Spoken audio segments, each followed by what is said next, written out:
Good morning, this is the Eager Beaver Show. You are listening to a True North Eager Beaver Media Incorporated podcast.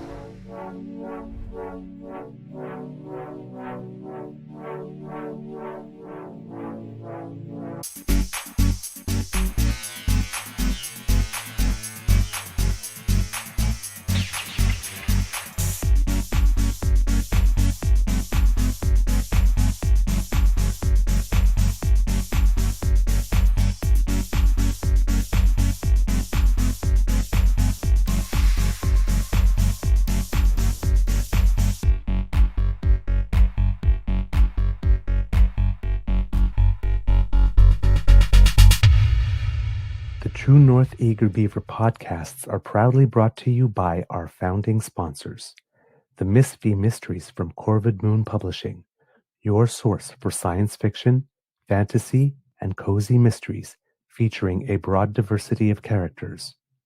PsychicTarot.ca, book your tarot reading and unlock your spiritual journey. And the Pepper Master, hot pepper sauces made from farm-fresh ingredients to thrill your taste buds and expand your mind.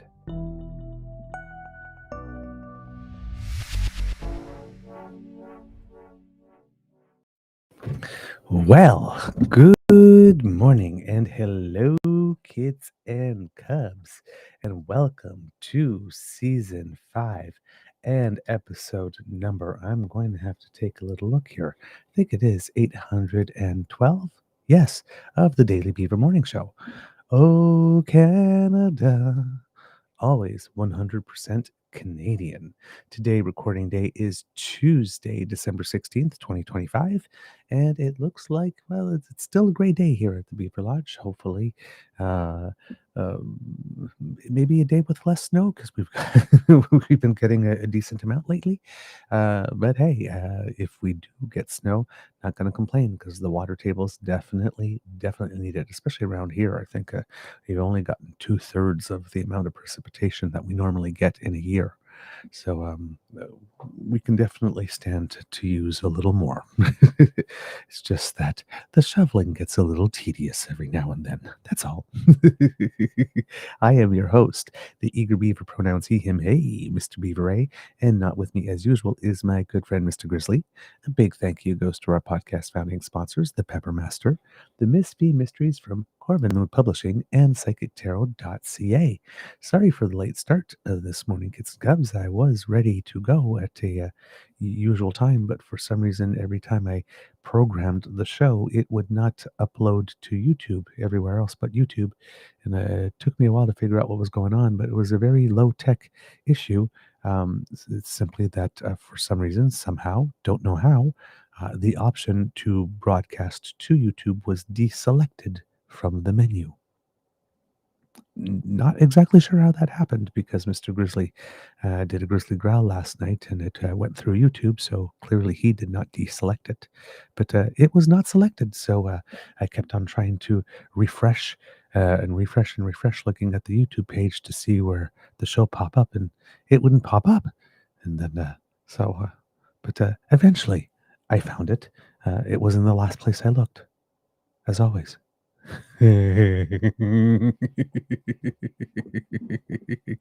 But hey, now you're here, and I'm here, and we're all here. So let's have some fun together, kids and cubs. Why not? How's your mental health doing today? I'm doing well. Very, very, very short night. Last night was our curling for the curling club, the men's Christmas dinner.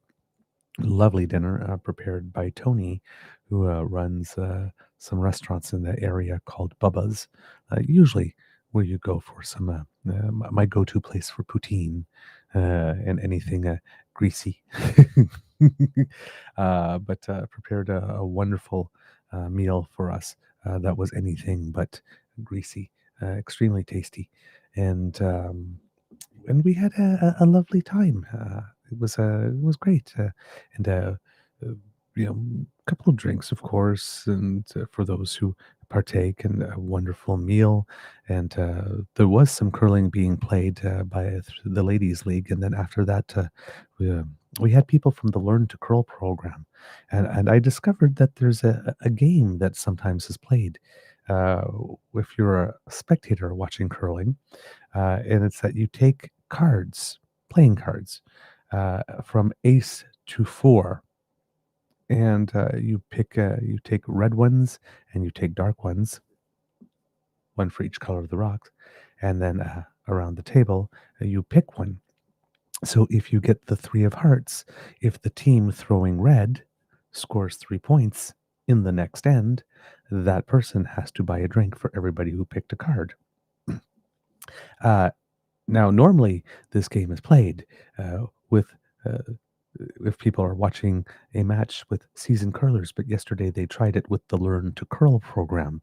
So people were playing Learn to Curl.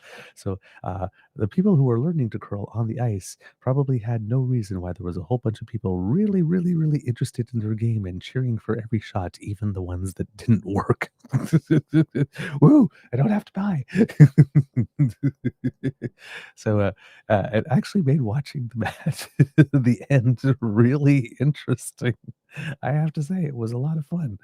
Uh, but yeah, I learned something. Apparently, that's a thing, and I've been playing curling for over 20 years, and I'd never seen it happen until last night. So there you go. Uh, so yes, we had a wonderful time as we are winding down. Our two-person stick curling is done for this part of the season until we come back after the Christmas break. But the other two leagues continue next week. So I will be curling on tonight, of course, the 22nd and 23rd. Just a programming note, by the way, tomorrow morning might be a bit of a later start as well because our curling match is at 9 at night, which means I probably won't get home way past midnight, which will mean another short night. But the celebrations were great. It's always nice to have some social time with my teammates rather than competition time. And we're 8 around the table, so lots of banter. And curlers are love. How would you put it? Some uh, light and good-natured trash talk. And gentle ribbing around the table. So the conversations are always a lot of fun. So I had a wonderful time.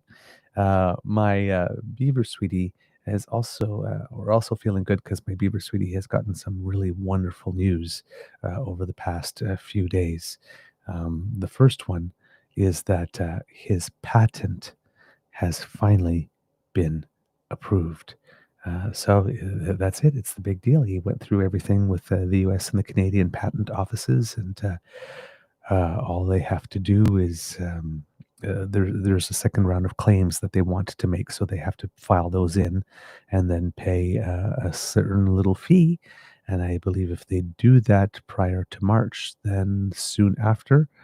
Um, Kicks in the period where his patent, I guess, begins to be monetized.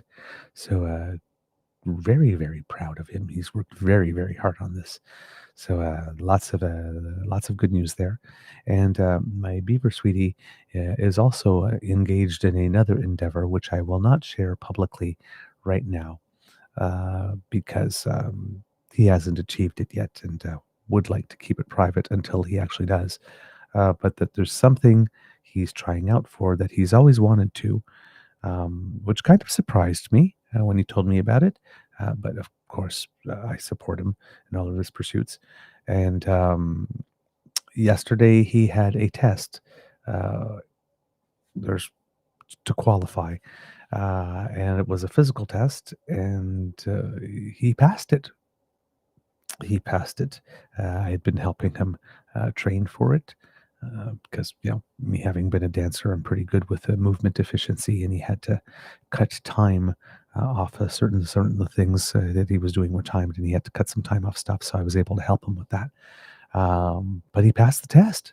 So on to the next phase for him. So a lot of good things happening to him of late. Speed bumps along the way, of course, that are sometimes frustrating, and you have to take him in my arms, say, "There, it'll be all right. Don't worry, that's not that bad." But yeah, he's going for it, and meeting with success. So I'm very, very proud of him.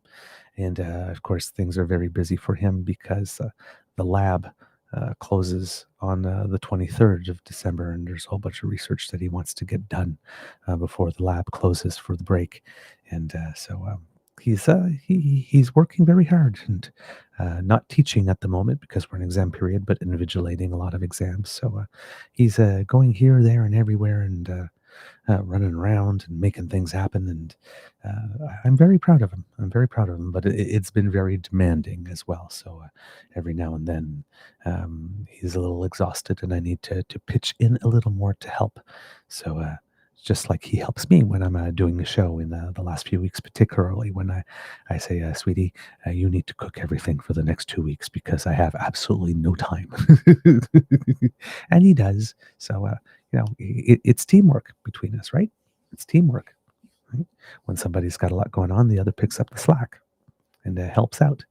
So, but yeah, my Beaver sweetie is now officially a patent holder. Well, I guess not officially yet, legally officially. But like I said, there's still a fee to be paid and a couple final signatures to be affixed, and then things happen. But he has been working on this. Not, I won't say since I met him, but pretty soon since after I met him.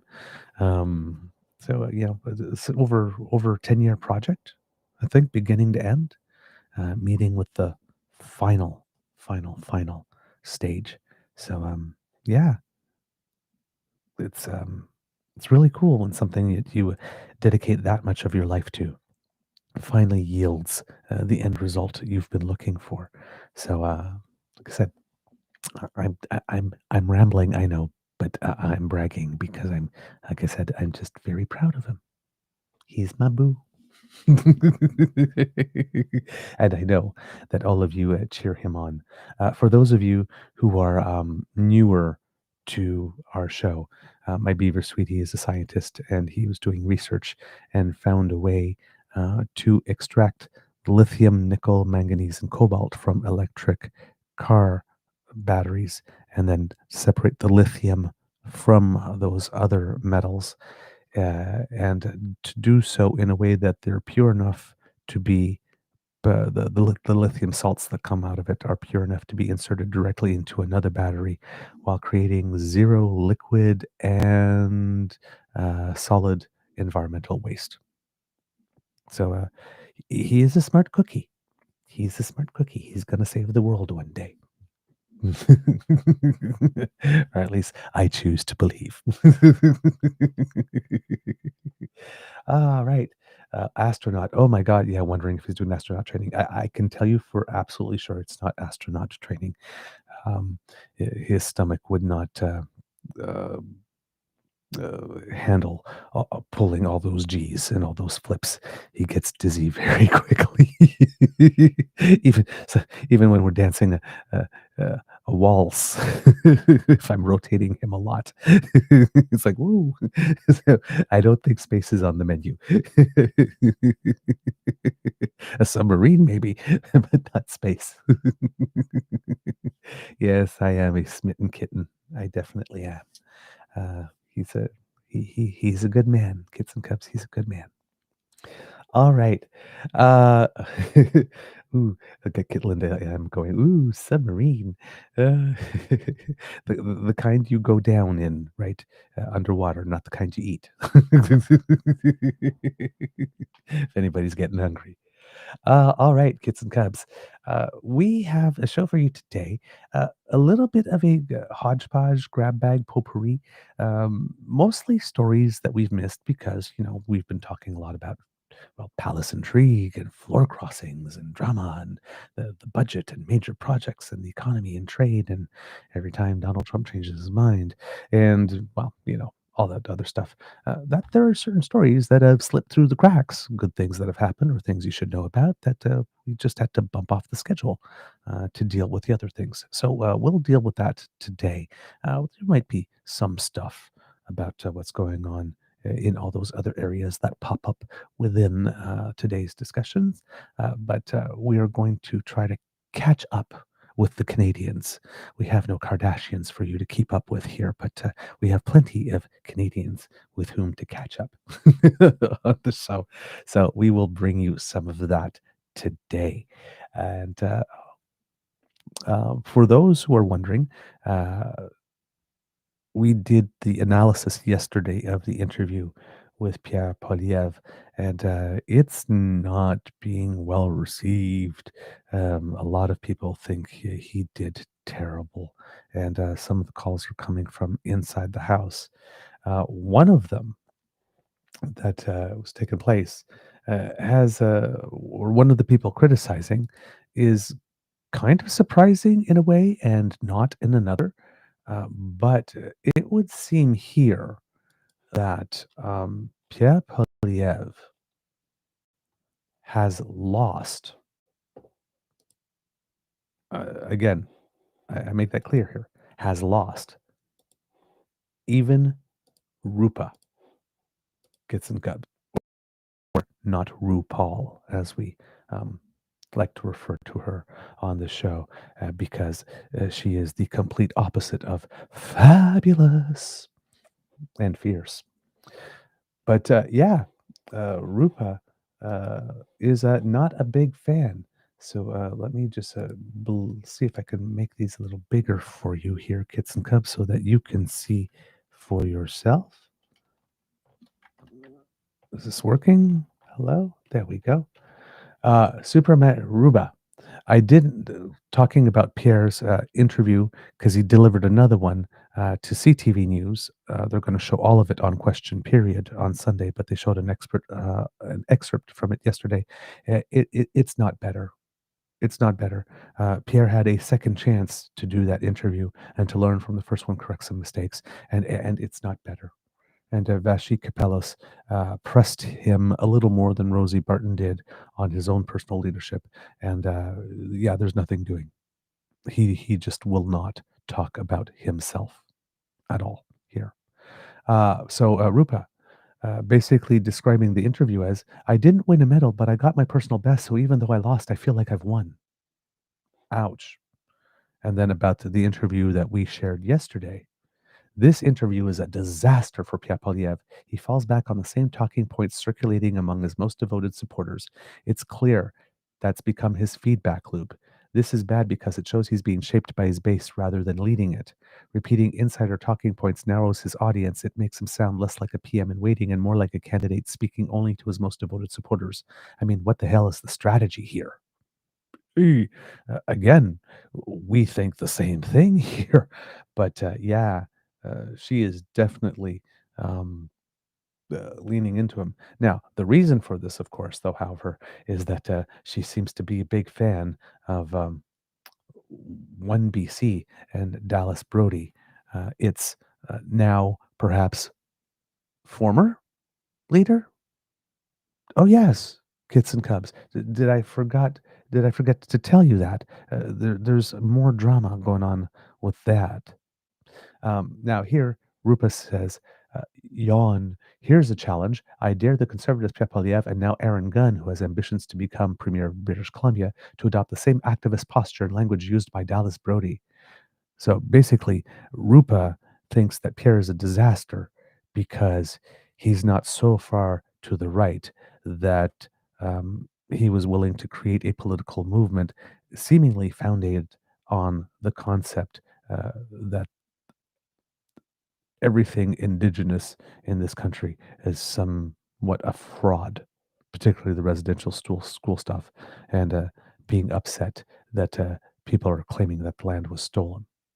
So yeah, Rupa thinks that Pierre should write about these interviews being a disaster and whatnot, but she thinks it because Pierre is not loopy enough.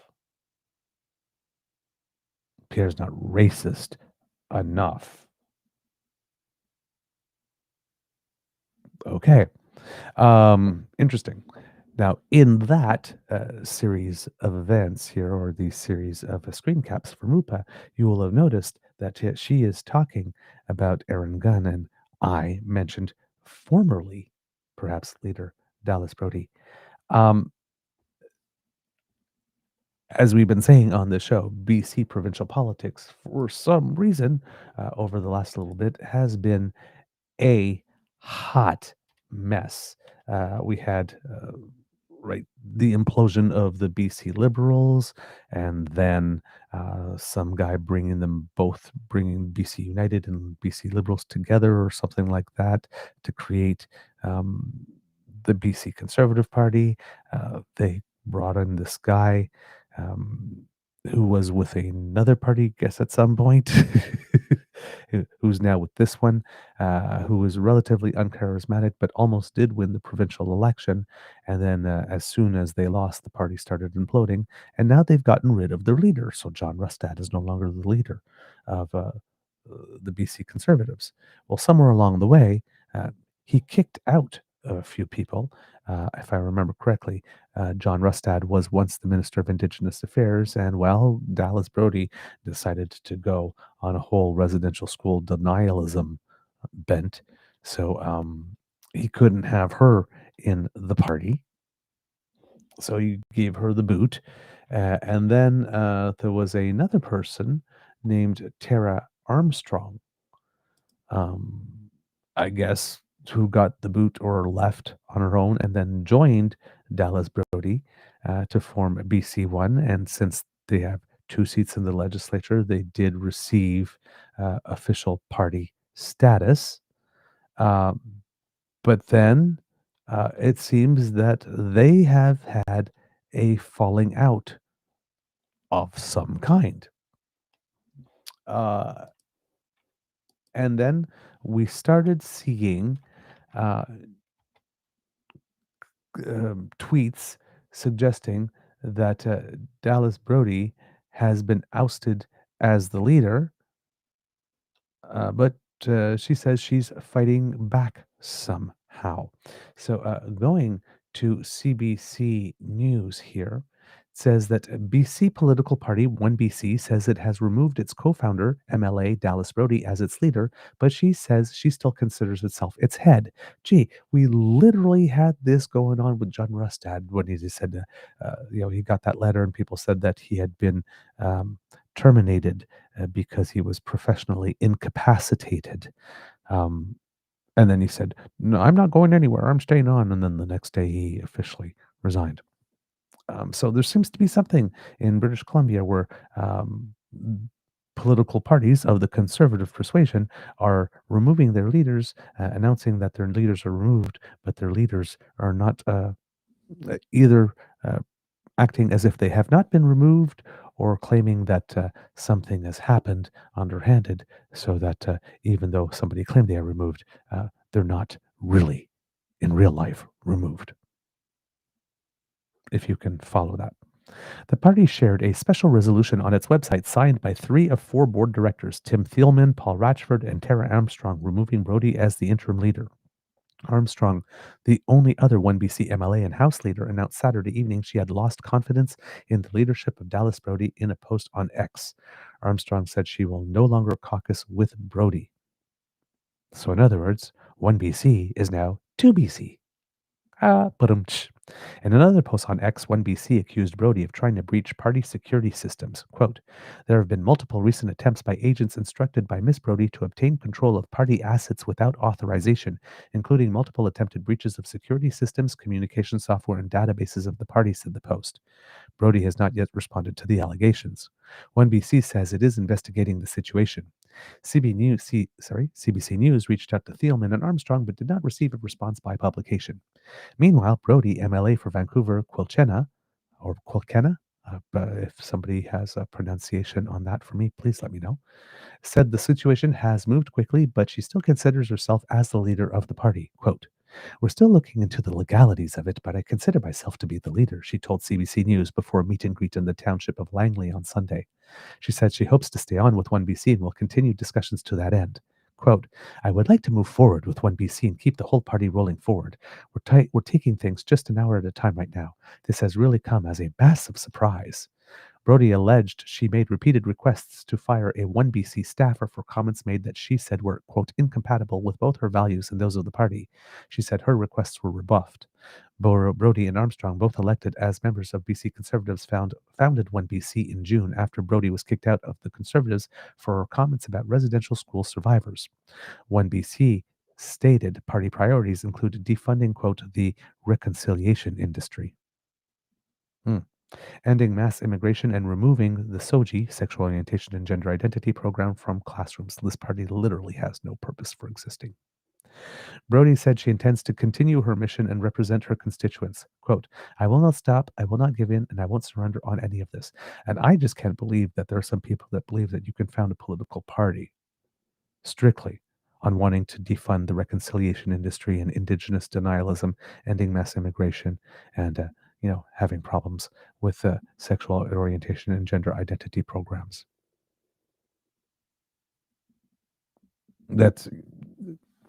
It's the economy, stupids. That's all I'm gonna say. So yeah, lots of things going on with BC1, and it would seem that there are certain things, like I said, the trying to access stuff. From what I can gather, is that it was the email account, some kind that she was trying to which she was trying to get access, and I guess there were some attempts to try to go around that. That's from the best I can gather, but I'm not exactly sure. So don't take that to the bank here. As well, when it comes to this, let's see, what else do we have here? One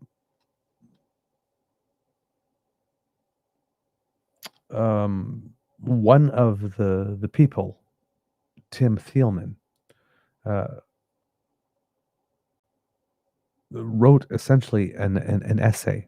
One of the other things that happened somewhere along the way is that BC1 decided to hire Wyatt Claypool, who's the young man who tried to run for the Conservative Party of Canada in the last election, but was denied by the Conservative leadership that opportunity. Somebody put their thumbs on the scale and said, "We don't want you."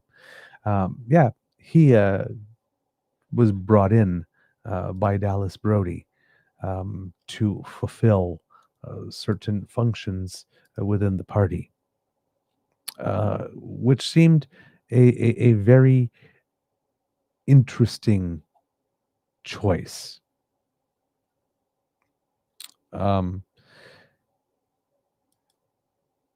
She basically says that she's bringing him in, and at one point he tweets something. Dallas Brody is a great leader, an exceptional person. Her moral integrity is unshakable, and she's someone I count as a dear friend. And she writes, "Thank you, Wyatt. We're going to move forward with integrity and courage." That decision did not meet with widespread public appreciation. Let's just put it that way. Wyatt Claypool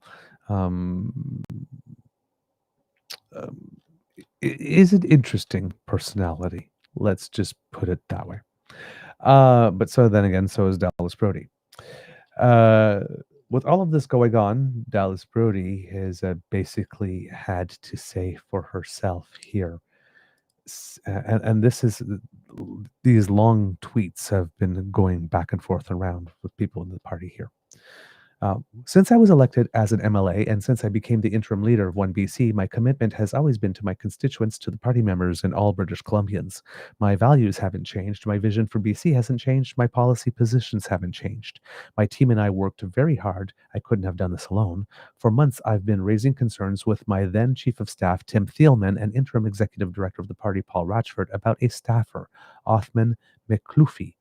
New information was brought to my attention a week ago about values Othman McLuffy has expressed publicly online and offline that are absolutely incompatible with my personal and OneBC values. This last week, instead of removing Othman from the OneBC caucus team, which I had verbally requested 3 times by that point, Tim Thielman decided to terminate a different member of the team for raising issues about Othman. This was a clear attempt to censor all conversations about an employee Tim Thielman and Paul Ratchford were uniquely protective of. After the wrongful termination of the other team member and in light of new information about Othman's activities that was shared with the executive team, I sent a written demand that um, Miss that OM be removed from any position within my caucus and party. So Othman McLuffy, she's referring to him by initials at this point. Tim Thielman and Paul Ratchford deliberately subverted the order to remove Othman by carrying out his termination on caucus side while simultaneously hiring him onto the party side of OneBC. There was clearly more going on than I had previously been aware of. I pulled on the thread that seemed to risk unraveling something that Tim Thielman and Paul Ratchford did not want to be touched. Now my team is being told by individuals familiar with the situation that they knew Othman and Paul Ratchford were in contact with the BC Conservatives executive team without our knowledge to pass information and make deals. To call this unethical would be an understatement, and the exact reason many people give up on politics and the type of behavior I got into politics to oppose. I understand that many people are worried, frustrated, and disappointed. I want to assure you that my values, my visions, and policies are unchanged, and I am as committed as ever to upholding them and to fight for excellence and the prosperity of British Columbia. And then, basically, yesterday it was, or on the 14th, she tweeted, yes, we are experiencing a little turbulence, but the plane is still flying and we will be in beautiful, calm skies shortly. So she claims. Yeah, uh, that does not look like it's happening at the moment. Mr. Thielman got into it as well with Wyatt Claypool. Wyatt Claypool goes about this Othman gentleman. Othman literally talked about blood and soil politics and eugenics right in front of you in the office. Othman doesn't consider himself brown, which is why he said that all Indian people, even citizens, should be deported, and it seems to have never even bothered you. Other members of staff who had a conscience actually did find that disturbing. And I find this really interesting that OneBC, the party that is founded on residential school denialism, that wants to defund the reconciliation industry, clearly doesn't appears to have problems with overt racism, except when it is directed towards Indigenous people. We are learning, clearly. Tim Thielman, just stop. Othman expressly endorsed civic nationalism, not blood and soil nationalism, both in internal chats and in the office. He never said, nor would he say, that all Indians should be deported. Gross, Wyatt. These are egregious false aspersions to cast so recklessly in public. It's what I might expect from deranged leftist activists, not from you. Wyatt Claypool. He sat down and explained his appreciation for the philosophy of Julius Evola and Bronze Age pervert to you right in front of other members of staff, and was explaining how his favorite philosopher, the Bronze Age pervert guy, is, quote, a true Nazi and understands what Hitler really thought. My God, what's going on with these people? Dude, you're either lying, delusional, or both. I even stepped into the conversation because I knew about the insane people like Evola who pushed the idea of Hyperboreans and spiritual racism. I have no idea what some of these terms mean, kids and cubs. There's a code in this culture that I am not familiar with, and I don't think I want to be. Tim Thielman. That is not what happened. He was explaining his understanding of BAP, just as other cases he has explained to me what he knows about far-left online figures in Antifa. Just because I listen to him and try and understand various figures and movements doesn't mean that I endorse them. It just means that I listen to my staff, something you are accusing me of not doing. What I believe is what I say what I mean, and I mean what I say.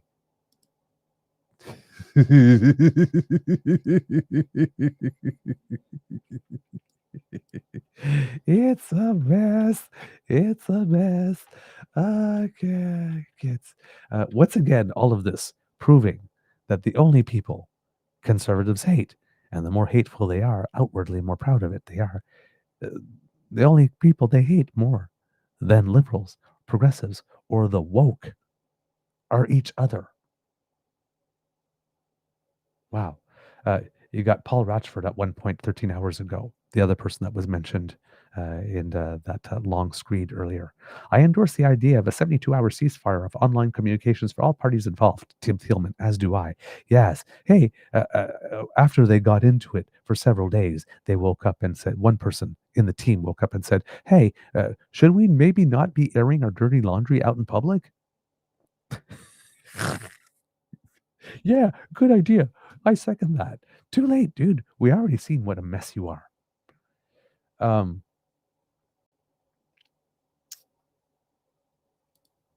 and then Tim Thielman, again, these people love to write novels. They love that blue check mark. Um, so Dallas Brody, that whole tweet I wrote, her whole novel since she was elected as an MLA, since I become interim leader of the OneBC, my commitment has always been to blah blah blah blah blah blah. He responds to that. This post was an attempt to justify Dallas's own workplace behavior and removal as party leader by publicly targeting a junior staffer with a cancellation campaign. Did Paul and I advise against Dallas firing Othman, a 22-year-old brown kid who was being made out to be a white supremacist?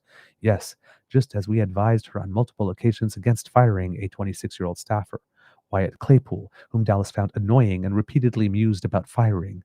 We wanted to mentor, we didn't believe that a leader should run cancellation campaigns against their own staff. But contrary to what she says, as soon as Dallas requested that I terminate Othman, I did, without question and within 2 hours of her instructions. Nor was he hired onto the party afterwards. This too is simply false. The truth is, Dallas praised and adopted Othman's work on a host of issues, including immigration and the defense of our ancestors from decolonial oppression narratives. Oh my God, people. Really? Decolonial oppression narratives? Ugh. He wrote her incredible speech defending Canada in our bill to remove Truth and Reconciliation Day as a national holiday. Yes, the speech was incredible because it could not be believed. Um, again, when one of your major platform policies is removing Truth and Reconciliation Day as a national holiday, you're not speaking to kitchen table issues, and you're not speaking to things that are going to find people a doctor, find them a job, get them educated. It's like literally an utter waste of time to be campaigning on this. It contributes absolutely nothing positive to society. He produced the graphic that, quote, Canada was built, not stolen, which garnered over 2 million views. But Dallas found him annoying on a personal level and not sufficiently deferential to her. She yelled at him and others in the office, and there were various outbursts and periods of extended non communication when party matters required her attention. But Dallas wasn't willing to listen to Paul or me when we dared to suggest that it wasn't conducive to a positive working environment to yell at people in the office or fire junior staff members simply because she found them annoying or didn't like some of their private social media posts. And that's why I am on social media, posting not privately and airing this all out in public. I understand that many of you want to believe Dallas. I believed in Dallas. Perhaps more than any other single person, I dedicated every waking hour to defending her, supporting her, valorizing her, and fighting for her and our own party. Well, there's your trouble. There's your trouble. Because before you started doing that, there were already signs that she was, what's the word? Special. Mm. This goes to your discernment, sir. I wrote tweets, our bills, and our questions in question period. She is the hero of our caucus documentary, Making a Killing, which I directed and wrote. I wanted her to be premier. She had my complete loyalty and devotion. So it was an absolute shock to see her go dark for nearly a week and refuse repeated requests to resolve issues in direct discussions with me, Paul, or MLA Armstrong, simply because she was unwilling or incapable of hearing any constructive criticism about her own treatment of the team. She was free to fire Paul and me from caucus, which she did without so much as a phone call to us or MLA Armstrong. But as the leader of the party, she did not have authority under the OneBC Constitution to simply fire the board or its executive director, Paul Ratchford. Yet, in Rustad-like fashion, she defied the board and effectively attempted to seize control by instructing members of her team to try to hack into the party's software systems. Ooh, this put the integrity of the entire party at risk. There are potential financial and legal implications arising from any attempt to copy, control, or disable party assets, which is a matter to be investigated externally. Ooh, looks like they're going to be calling people to do investigations. Paul and I did not want these internal HR issues debated publicly. That is why we tried for nearly a week to reach Dallas in an effort to have direct discussions. but she refused, fired us, leaked news of that to the media, and is now having staff conduct whisper campaigns against her former staff members. I am not perfect. There are probably steps I could have taken differently, but I would have been a lousy chief of staff if I had only given Dallas the advice she wanted to hear. I make no apology for raising my concerns directly and professionally with Dallas about the treatment of the staff members under my supervision. They do not deserve to be targeted publicly because their leader has lost the confidence of her caucus colleague after thwarting multiple attempts to resolve matters internally, civilly, and professionally. Mm, mm, mm. Keeps going. Paul Ratchford, the person that suggested a 72-hour communication uh, uh, cessation, especially online. But before doing that, there is a great irony in Miss Brodie, who was cancelled and slandered by John Rustad, turning around and engaging in the cancelling of a 22-year-old staffer because of thousands of shit posts on an anonymous account. Guess what? Young politicos engage in all kinds of edgy conversations the average people do not engage in. Yes, when we engage in the types of conversations that are alleged to have been engaged in, we call that, when you're on that side of the political spectrum, they call it edgy. Other people would call it unacceptable, perhaps racist, hateful, but they like to call it edgy. This would be a time where normally we would remind Mr. Ratchford that edgy is a word that already had a definition before he tried to create a new one for it. Yeah, fun with words here. And like I said, guess what? Young politicos engage in all kinds of edgy conversations that average people don't engage in.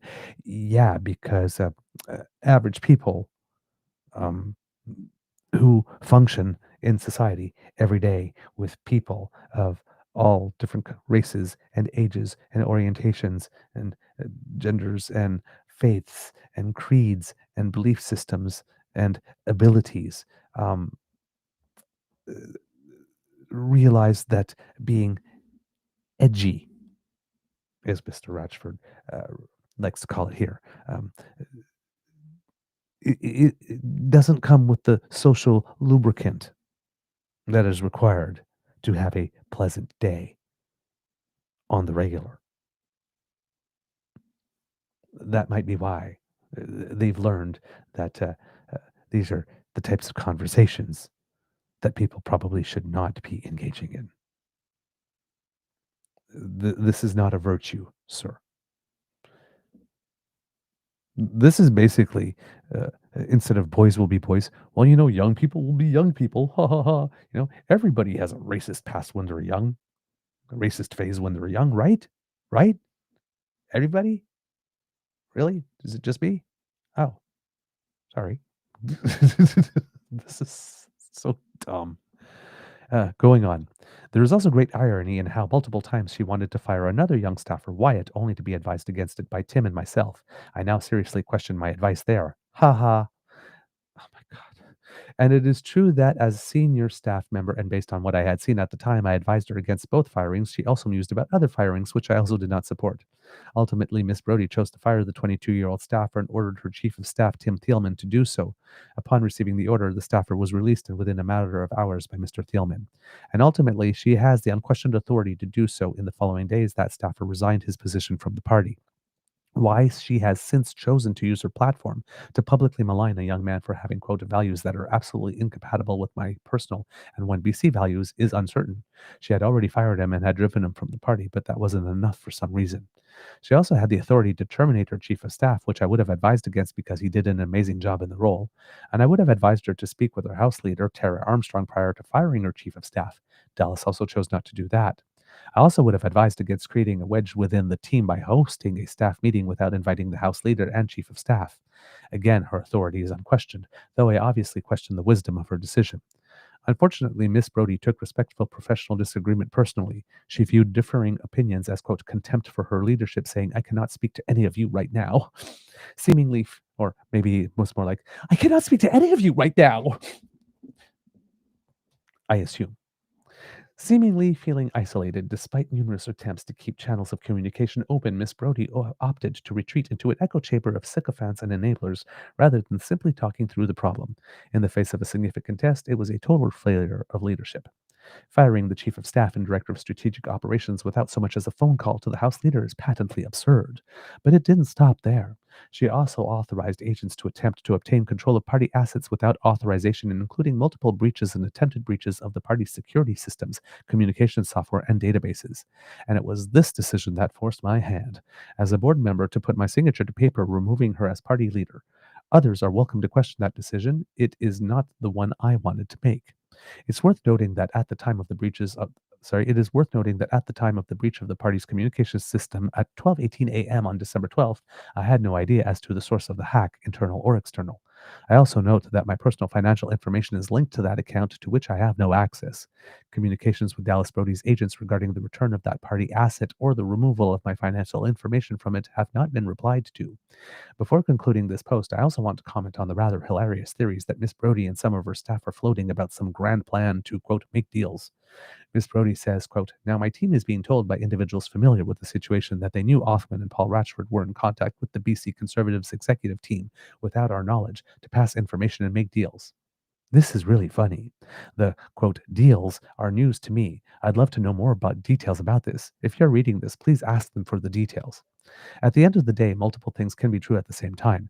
Dallas has done a lot of great work championing critical issues for this province. For example, her work on 25% across the board tax cuts, suspending immigration, ending land acknowledgements, revealing the truth on Kamloops, ending DEI, and the documentary Making a Killing, and many other items. And I thank her for her contribution to the province in that respect.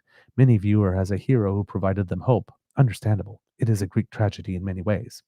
Dallas has made some massive mistakes recently and demonstrated a complete failure of leadership and professionalism. Yes, because there was no evidence whatsoever of a complete failure of leadership and professionalism, like the time somebody was sitting at a restaurant just and enjoying a meal, and Dallas Brodie came up to her with a cell phone and just decided to start filming her. And the other person at the other end is like thinking like, why are you being weird? And Dallas Brodie is giggling to herself, amused. There were no signs of that before. Jeez. And the words mistake and lack of professionalism are too soft to describe the seriousness of authorizing agents to attempt to obtain control of party assets without authorization, including multiple breaches and attempted breaches. At the end of the day, amidst all of the noise, I hope that everyone can remember our adversaries are not each other. So much of the work that OneBC has done has been incredible. One law for all, OneBC, built, not stolen, zero, prosperity for all, and so much more. I stand by that work and I'm proud of it and share your disappointment at where we find ourselves today.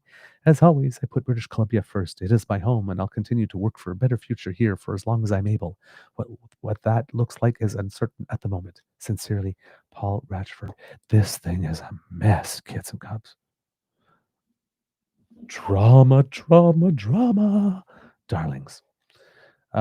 So let's see if these people who are very verbose and love to share their stories and justify themselves and defend themselves in public in this manner by writing long novels on the shitter with blue checkmark accounts are able to actually contain themselves for 72 hours.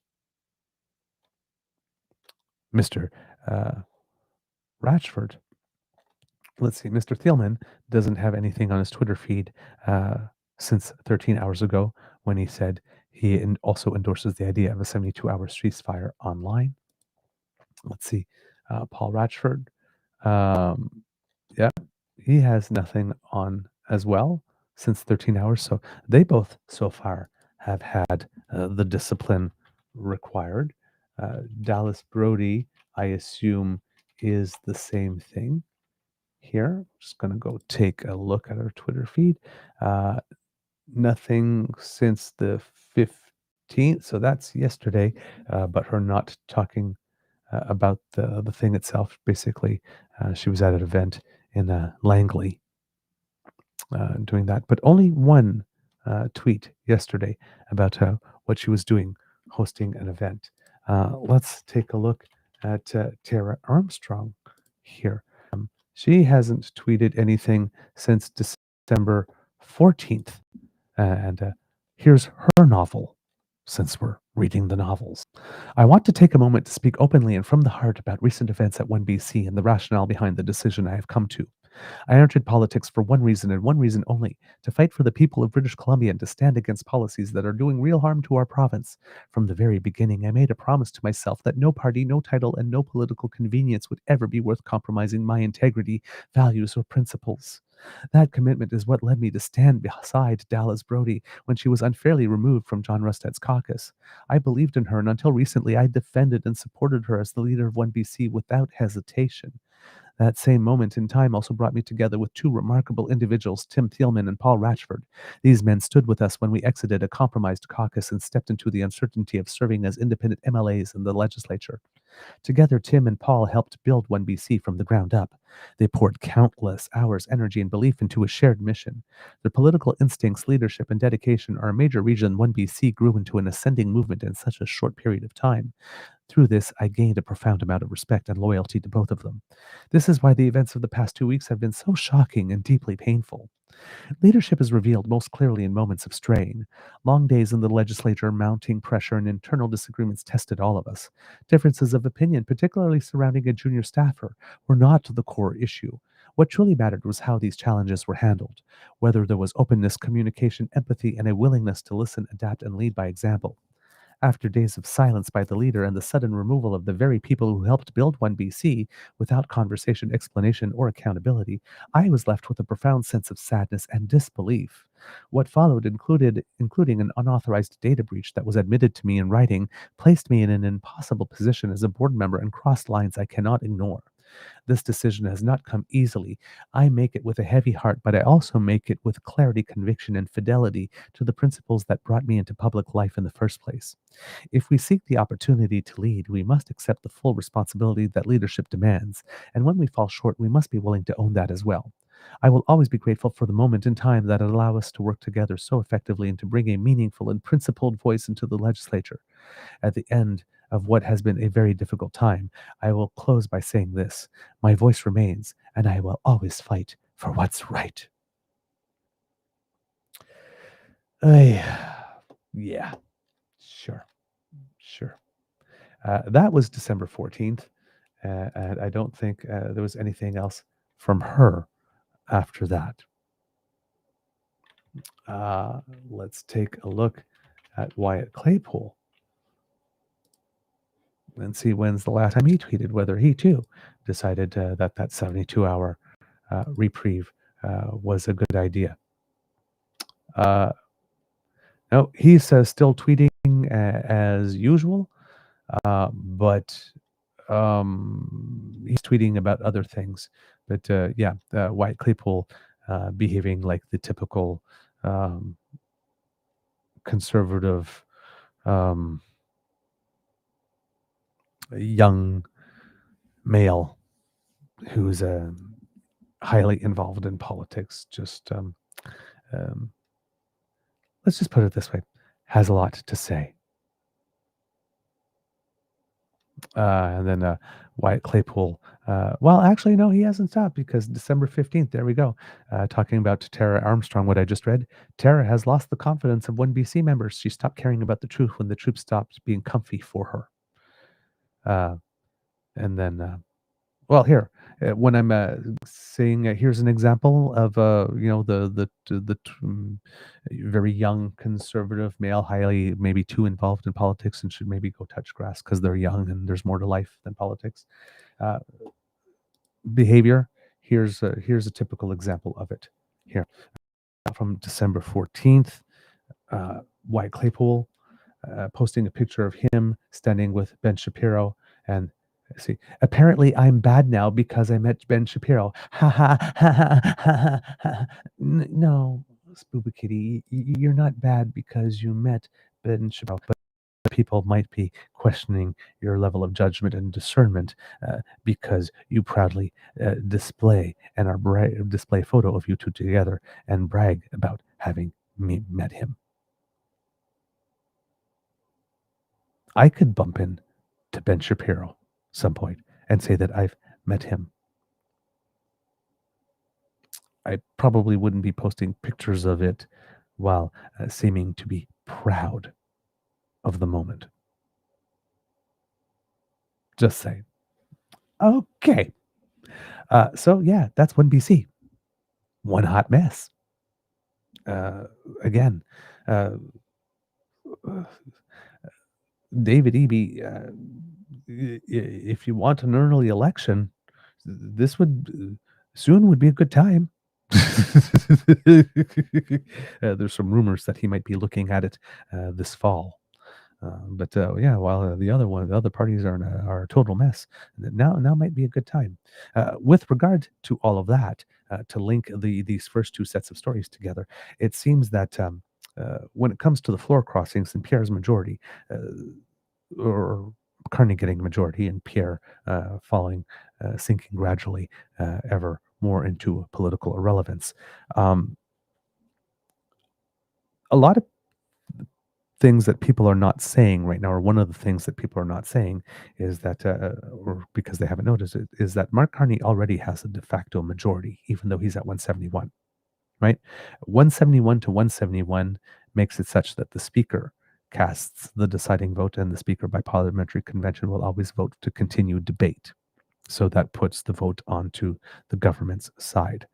Um, but given that Matt Genereux hasn't been showing up for anything, hasn't been caucusing, hasn't been voting, the other side, all votes combined, only has 170 votes at the moment, and Liberals have 171. So if the House was sitting right now, the Liberals would already have a de facto majority. Now, they don't, because they don't have the 172 majority. There's still a problem for the Liberals in terms of the formation of committees.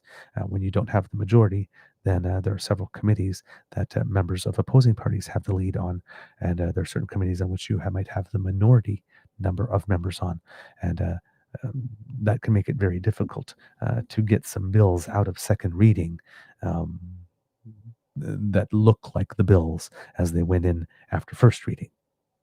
Let's put it that way.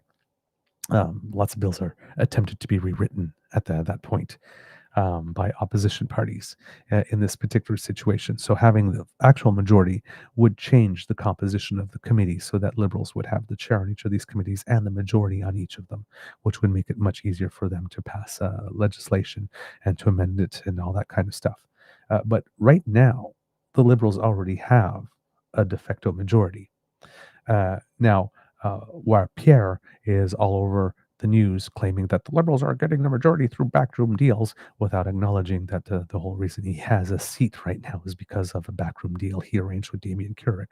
So we know that conservatives, and particularly Pierre, are not adverse to backroom deals in order to stay in power or to gain power. They just have a problem when it's Liberals doing it, it would appear. There's also word on the tweet that at least with the case for Michael Ma, he wasn't poached. He's the one that got up one day and approached the Liberals and said, "Yeah, I've had it." So I'm not sure how much of a backroom deal it is when someone from the other party, and particularly a dirty backroom deal, when somebody from another party proactively comes up to you and say, "Yeah, I can't stand it there anymore. Is there no room at the table for me?" But Pierre wants you to believe it's a dirty backroom deal and that Carney's only going to achieve his majority that way. But it would seem that with all the tumult going on with the OneBC party, a recent conservative MP who goes by the name of Aaron Gunn, his name might be familiar to you, is now looking at the opportunity to become the leader of the BC Conservatives with John Rustad gone. And therefore, he would have to jump ship in order to do that, which would mean one vote fewer in the House should Mr. Gunn do that, which would bring the Conservatives to 169. And that's before there are by-elections. These are just two Conservatives that would not be in their seats. Because one would have to wonder if they would, because again, as we mentioned on yesterday's show, I think Conservatives seem to love having us pay as taxpayers for Conservatives who are retaining their seats but doing other jobs. We saw it with Jason Kenney. Remember when he decided that he was going to unite the right in Alberta? He maintained his federal seat while he did all of that and campaigned to become the leader of the newly formed UCP. Pierre Poilièvre, once the convoy started, he started campaigning full time to become prime minister. He started running for prime minister, and as Mr. Grizzly says, you can't do that in Canada. And then he became leader of the opposition, and then continued running for being prime minister. Well, that entire time, we paid him to do leader of the opposition work or MP work, and he was doing whole other work. Damien Keurig campaigned for Pierre a lot while getting paid salary and benefits, but not sitting in the House for votes.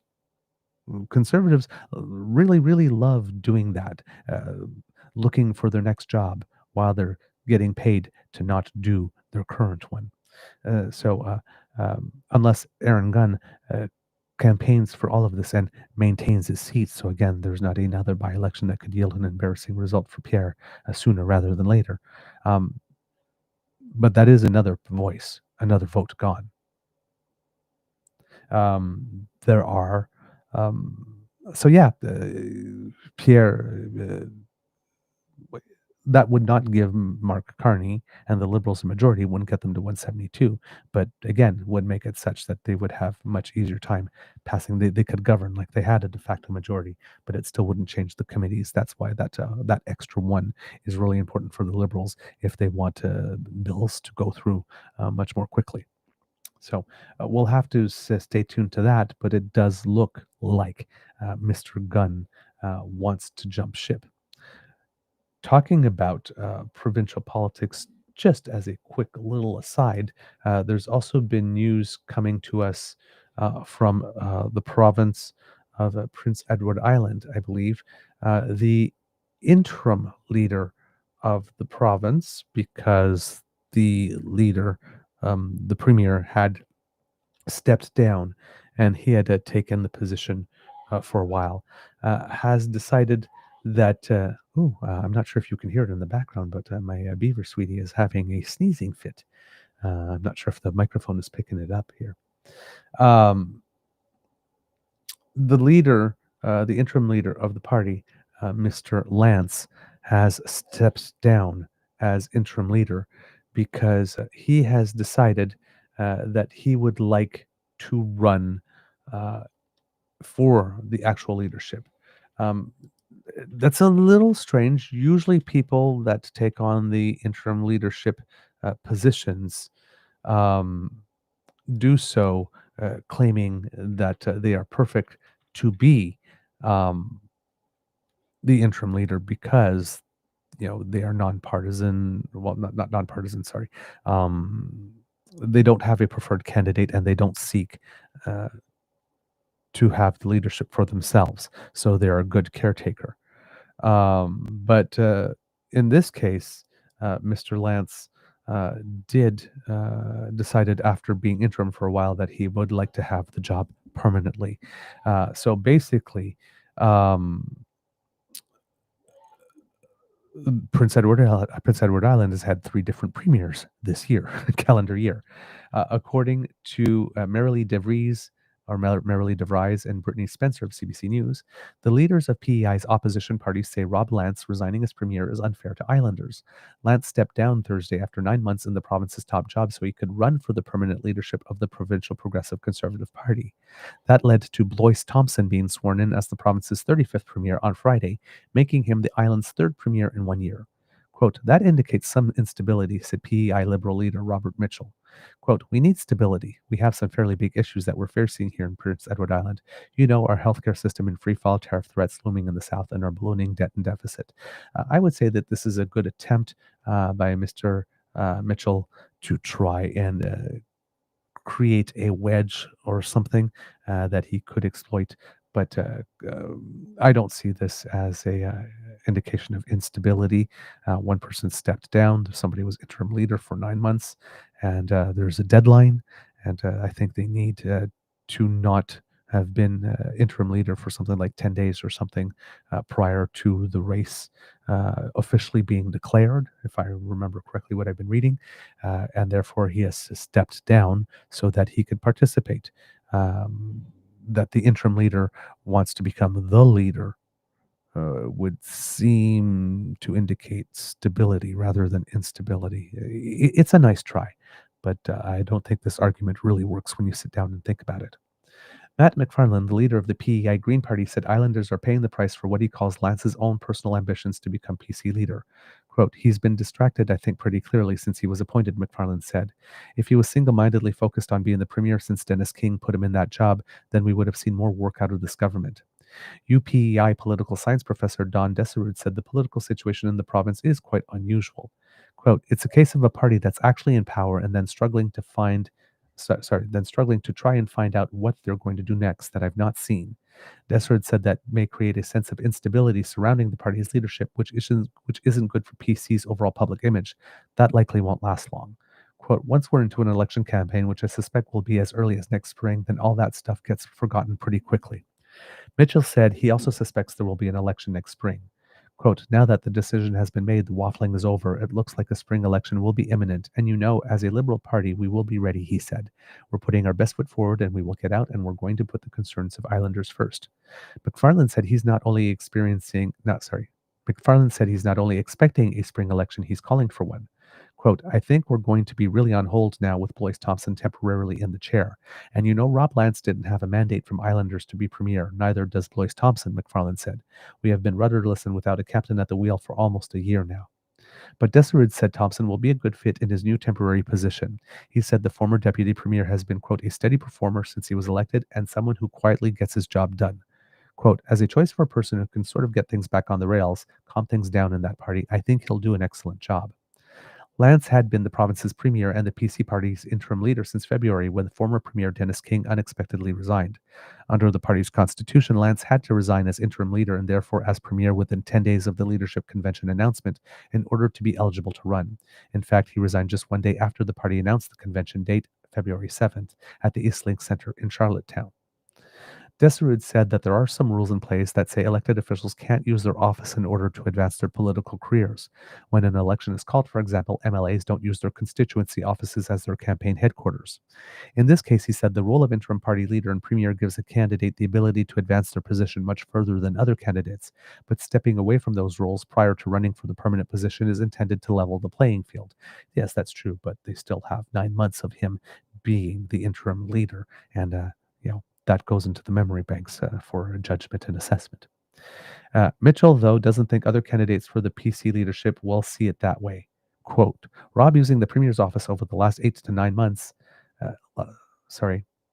Rob's using the Premier's office, let's try that again. Rob using the Premier's office over the last 8 to 10 months to promote himself as the leader will not sit well with other candidates that want to put their names forward. As of December 12th, there's only one other candidate in the race, lawyer Max Ledwell, who put his name forward in May. At that time, Lance was still giving mixed signals on whether he would seek the permanent leadership. When asked whether the months Lance spent as PEI's premier will give him an advantage, Deserud said that's up to the party to decide. Quote, I think what the PC party has to be keeping clearly in mind is that this is not simply a question of who's going to run the campaign in the next election. This is the person who's going to run the province. Lance himself was adamant that he did not have an advantage over Ledwell when asked by reporters following his announcement Thursday night. I have been focused on nothing but doing the job of premier. I haven't been campaigning. Mark Ledwell's got quite a head start, he said. We've got a lot of work to do. I would suggest that we're running from behind. It would be really interesting to see if at the time Rob Lance took on the position of interim leader, whether he stated that he was not interested in having the job permanently. It's been the honor of my life to serve Islanders as premier, Lance said during the announcement in Charlottetown that he was going to be stepping down. Quote, the province has given me every opportunity I've ever had. That's why I care so much about its future. Lance made the announcement in front of a group of supporters and flanked by the PC caucus at the Delta Prince Edward one day after the PEI PC party announced the date for its leadership convention, which will be held February 7th at the Eastlink Center in Charlottetown, as I had previously mentioned. Um, Speaking to reporters Thursday night, Lance said he only made the decision to run on Monday after the by-election in District 2, Georgetown-Ponal. PC candidate Brendan Kern won that seat, overcoming PEI Liberal leader Robert Mitchell in a nail-biter. I made the decision 100% on Monday after the by-election that, yeah, I think Islanders still have confidence in this government and I want to have a role in that, Lance said. However, he said he's been speaking with Islanders party members in the PC caucus, quote, for months about running. Quote, it's hard to consider making a decision like this when you're so focused on the work at hand and the responsibility of being premier. Lance also confirmed Thursday that the province's 35th premier will be the current deputy premier, Blois Thompson. And he was sworn in on Friday afternoon. So there you go, kids and cubs. Interesting stuff going on in Prince Edward, or on Prince Edward Island, I should say. Okay. Um, Other news that we may have missed over the past little while, kits and cubs. Let's take a look. This is a definite good one here. For those of you who are looking for a doctor and haven't been able to find one yet, it seems that there might be some help on the way. Liberals have announced that they will be opening a new fast track program to offer permanent residency for 5,000 foreign doctors. This is according to Peter Zimonjic of CBC News. The federal government is promising to open up permanent residency for foreign doctors working in Canada as temporary foreign residents in order to tackle the doctor shortage across the country. Immigration Minister Lena Diab announced the policy shift in Toronto Monday, saying 5,000 spots for international doctors would be opened over and above current immigration levels. Quote, many of these doctors are already treating patients in our communities. We cannot afford to lose them, Diab said. The plan involves creating a new express entry category for foreign doctors starting in 2026 for physicians with at least 1 year of Canadian work experience over the last 3 years who currently have a job offer. A government statement said that physicians eligible for the program include primary care doctors as well as specialists in surgery, clinical, and laboratory medicine. We're giving these doctors a clear pathway to permanent residence in Canada to fill critical health workforce gaps while helping support reliable care and a stable healthcare system for Canadians, the federal government said in a statement. Under the new measures, provinces and territories will be able to nominate licensed doctors with job offers to the express entry immigration system. These nominations, the government said, will be in addition to existing annual provincial nominee spaces. Doctors nominated to the stream will see their work permits processed in 14 days, allowing them to work while their permanent residency is being formalized. The government said the move was intended to improve access for the 17% of adults and 11% of children and youth who have reported not having access to regular healthcare provider. The Canadian Medical Association, the CMA, welcomed the announcement, saying it's a move in the right direction. Currently, more than 13,000 internationally trained physicians in Canada are not working in their fields, CMA President Dr. Margot Burnell said in a statement. We must do more to recognize the medical talent already here and to attract, welcome, and retain more from around the world. And so that's a good piece of news. The other piece of news with regard to finding doctors is that Canadians are having more success with that. It would seem that um, uh, recent data has indicated that Canadians are finding family doctors at a much better rate than before. It's still not perfect, but it is improving. I'm just trying to find the data here for you, kids and cubs, so that I can tell you more about it because that's something I just remembered off the top of my head. But this is from December 8th, this news came out. And I got this here from the CTV News, Eliana Lev, who says, a new survey finds that while almost 6 million Canadians still don't have primary medical care, access to such services in the country is slowly getting better. Data from the Our Care survey found that an estimated 5.9 million don't have a primary care professional like a regular family doctor, nurse practitioner, or primary care team. But that number is down compared to the last survey in 2022, which found that 6.5 million didn't have primary care. That works out to 81% of survey participants compared to 77% from the 22 survey. So I'm not sure when they concluded this survey in terms of getting data. But let's say that if we were considering that the most recent data is from 2025. So basically, in the space of 3 or 4 years, uh, 4% more Canadians have family doctors than they did. So slowly but surely. The survey included responses from 16,299 Canadians and was conducted by St. Michael's Hospital physician researcher Tara Kieran, along with the Canadian Medical Association. In a release, Kieran said she hoped the survey's results motivate all levels of government in the country to, quote, redouble their efforts to improve access to care and for people in this country to demand better. These findings confirm what physicians and patients across Canada are experiencing daily, CMA President Dr. Margot Burnell said in the release. While we've made progress, too many Canadians still face unacceptable barriers to primary care. We can do better. We know the solutions. Access to care for all Canadians is a realistic and achievable goal now. The survey also looked at issues like timely access to care, diversity in staff, and overall satisfaction in how the healthcare system is working. It found that of those who attempted to book an urgent appointment, only 37% of survey respondents with access to primary care were able to do so the same day or next. It also examined how satisfied survey participants were with the diversity found in healthcare services, and the findings were mostly positive. 64% of those surveyed with access to primary care found that diversity of the community was reflected in their clinic staff. However, when it came to overall satisfaction with the functionality of healthcare in the country, the survey reported that only 28% of people in Canada were satisfied or very satisfied with how the primary care system is working. So there, slight improvements, uh, not earth-shattering ones, but slight improvements. And slow and steady wins the race. Slow and steady wins the race.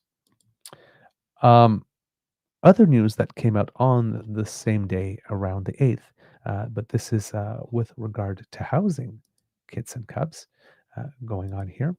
Um, it seems that according to CBC, again, Prime Minister Mark Carney arrived Monday morning. So this is, now when I'm saying Monday morning, not this past Monday, but probably a week ago Monday. Uh, Prime Minister Mark Carney arrived Monday morning at a breakfast event hosted by Ottawa's mayor with a menu of announcements including more details on what the federal housing plan will mean for Ottawa. The Liberals launched the Build Canada Homes Agency in September, promising a $13 billion fund to help construct affordable housing across the country. Among the first sites is a vacant federal government campus on Heron Road. On Monday, Carney told an audience at Ottawa's Rogers Centre that the city and the federal government will spend $400 million to build up to 3,000 new units in the I'm tripping over my tongue today. On Monday, Carney told an audience at Ottawa's Rogers Centre that the city and the federal government will spend $400 million to build up to 3,000 new units and residential buildings that will be rated either partly or entirely affordable. The city will help by cutting fees and property taxes for projects on federal lands, while Canadian building materials will be prioritized according to the government. In a report released in August, the Parliamentary Budget Officer said Canada needs to build 690,000 new housing units by 2035 on top of what is already being built to meet housing needs across the country. It said Build Canada Homes would create 26,000 new units. Carney has also said the federal government is investing $1.2 million in a new substance abuse pilot project by the city and the Canadian Centre on Substance Use and Addiction that it hopes can expand to other jurisdictions. The project would help coordinate an adaptable response to crime and substance use while promoting skills development. Sutcliffe's office said the pilot is designed to help people towards safer cultural and recreation activities and improve the response to toxic drugs. Canada will also build to host the 2028 La Francophonie Summit in the Ottawa Gatineau for the group's approximately 90 member states and observers, Carney said. Canada last hosted the summit in 2008. Meanwhile, the city and the province will build 33 modular townhomes of 3 to 4 bedrooms, each on Beechcliff Street in the area of Woodruff Avenue and Knoxdale Road. Ottawa is spending $3 million on the project and is providing the land. The Ontario government is contributing $3.4 million, while another $3 million will come from the province's Building Faster Fund. Global charity Habitat for Humanity will be involved in that project. So there we go. Housing starts a little bit again, slowly but surely. Projects are being announced in various places. And hopefully there will be even more to say about that as Build Canada Homes uh, um, takes on speed and reaches its oh my God, I'm thinking of an expression and it's not coming to me, has reached its full speed, let's say. So yes, very interesting news here with regard to housing. Other news that we have for you.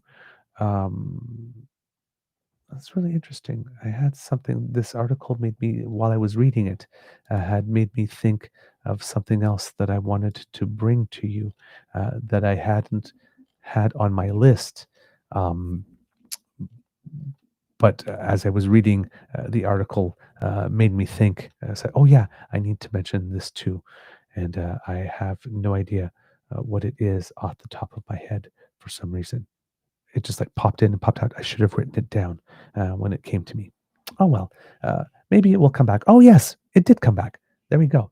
Because we talked about the tree budget officer in this article, and um, we've talked about him before. The interim parliamentary budget officer, Trevor. Sorry, not Trevor. Jason Jakes. I know somebody who's named Trevor Jakes, and I keep on inserting his name.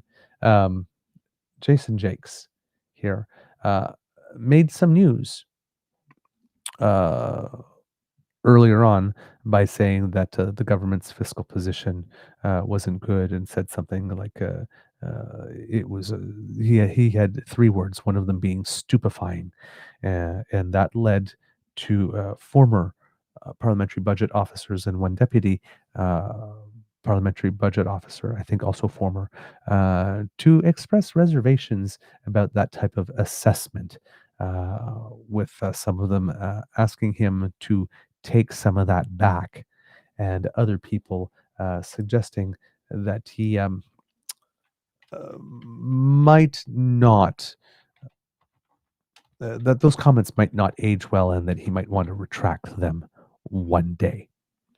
Uh, it would seem that he has um, kind of pulled back from those statements. Um, of course, in the meantime, there was a job posting for the permanent position that Mr. Jakes says he is going to apply for, um, indicating that the position requires someone with tact and I think discretion. Um, some people got the impression that Mr. Jakes might like the camera a little too much, and that might be motivating some of his choice of words. Well, on December 9th, according to Bloomberg News' Eric Hertzberg, Canada's budget watchdog is walking back his most charged criticisms of Mark Carney's fiscal policy, but says the government decision to drop its debt to GDP guideline is a major shift that warrants more public debate. And that is indeed true because the IMF, and we mentioned that, we showed you an interview on Primetime Politics with CPAC a couple of days ago with someone from the IMF who recommended that we move back to debt to GDP guidelines as well. Soon after Jason Jakes was appointed interim parliamentary budget officer in September, he called the Canadian government's debt position, quote, unsustainable and stupefying, pointing to the Prime Minister's mounting spending pledges. The comments drew criticism from previous budget officers, including Kevin Page, who said the language was inappropriate for a nonpartisan official offering financial and economic analysis to parliamentarians. In an interview with Bloomberg News, Jakes said he still wants to draw attention to what he views as a significant change in the fiscal direction of the country, but said some of his past remarks weren't helpful. Quote, if I had to do it all over again, would I have used those words? Absolutely not, he said. Seems someone has been chastised and has learned. Carney presented his first budget in November, adding billions of dollars in deficits to boost spending on defense, infrastructure, and housing, and crucially removing a pledge to keep the country's debt on a declining path relative to gross domestic product. Instead, net debt as a percentage of the economy is set to rise to 43% and remain elevated over the next 5 years. That's a departure from previous governments, which generally sought to project the gauge. Which generally sought to project the gauge falling, either as borrowing slowed or as the economy and revenues rose. Jakes said the government hasn't been transparent about dropping the debt metric as a fiscal guidepost and that it was done quickly, quote, without any discussion. Quote, it's taxpayer resources and the money comes in from the public. Why not have a public discussion and debate about where the resources are going to go to, he said. He argued the decision should have been debated by parliamentarians and communicated more clearly to the public. The Trudeau government embraced the metric, though it failed to actually achieve it. Carney's April election platform also included the pledge, Jakes pointed out. But the ex-central banker's November budget instead promised to shrink the deficit to GDP ratio over time, a fiscal guardrail not commonly used by Canada's peers, and to balance the government's operating budget by 2028. Jakes had concluded it's unlikely the government will achieve the first target in the next 5 years. Both the UK and Australia governments are required to present a fiscal plan for Parliament's approval that includes clear spending guidelines, how they'll be measured, why they matter, Jakes said. Jake's comments underscore worries about how quickly Canada's financial position has deteriorated. The country's budget was balanced in 2015 before Justin Trudeau was elected on promises to run a modest deficit to invest in infrastructure. That is not true. That is a factual misstatement. The country's budget, if it was balanced at all in 2015, it was not a structural balanced budget. The balance, if there was any in reality, was achieved by CV and Harper deciding to sell a public asset at a loss in order to fictionally create the illusion that the budget was balanced so that he can run on it. But it was not a structural balancing of the budget, if it was balanced at all. By 2019, before the COVID-19 pandemic prompted major fiscal outlays, the country's debt to GDP ratio was 31%. Jakes also warned about slipping back into the 1990s-style debt dynamics when the ratio rose to 67% of the economy and interest costs consume a third of federal spending. He recalled when he first joined a half-empty finance department in 1997 with colleagues still reeling from the severe spending cuts needed to rebalance the budget.